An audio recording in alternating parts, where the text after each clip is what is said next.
Premier Ford also announced another anti-crime measure today. That's these new legal SWAT teams that will be dedicated to ensure that violent gun criminals stay behind bars. But critics say this move doesn't go anywhere close to far enough. They say Ontario has a revolving door justice system which sees violent offenders, including gang members, acting with impunity, simply getting out and ignoring probation and parole orders, and sometimes even getting bail.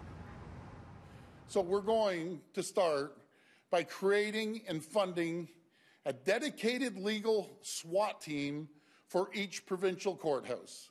Each team will be led by an experienced Crown attorney, and each team will have only one mission: keeping violent gun criminals behind bars and away from bail. That's already happening. A bail directive issued in November of last year reads, in all cases involving firearms, the prosecutor must seek a detention order, absent exceptional circumstances, to ensure the safety and security of the public.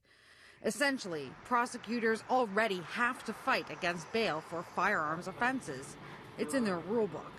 And what we already have is a specialized guns and gangs prosecution team here in Toronto. So this is essentially deploying more resources to that purpose. But Danielle Dusablon, a probation and parole officer and member of OPSU's Regional Employee Relations Committee, says the government should be more concerned with the criminals that get out on probation and parole. Certainly, we've seen some pretty serious new offenses from probation and parolees and conditional sentence offenders recently, where they do have weapons on their person and they are found with ammunition and, a significant amount of drugs, scales, cash, that kind of thing.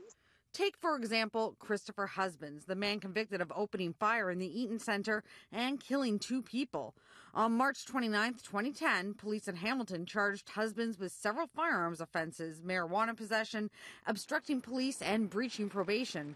Released on bail, police picked him up 6 months later in downtown Toronto for cocaine possession.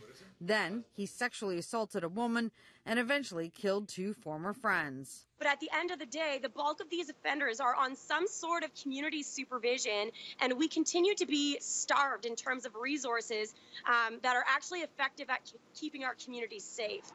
Data obtained by City News reveals that there are currently 39,000 offenders serving time in the community, but only 850 probation and parole officers overseeing them. That's about 46 offenders per officer. Both the judiciary and probation and parole officers indicating to the parole board that a particular offender is not suitable for release to the community because they pose an undue risk. These recommendations are being disregarded, and sadly, many of these offenders are committing new serious offenses. Donich says Ford may have the right intentions, but ultimately the Premier can't determine when gang members get back out on the streets. You can deploy millions and millions and more dollars, but it doesn't make a difference. It's still up to the court to determine whether or not to release.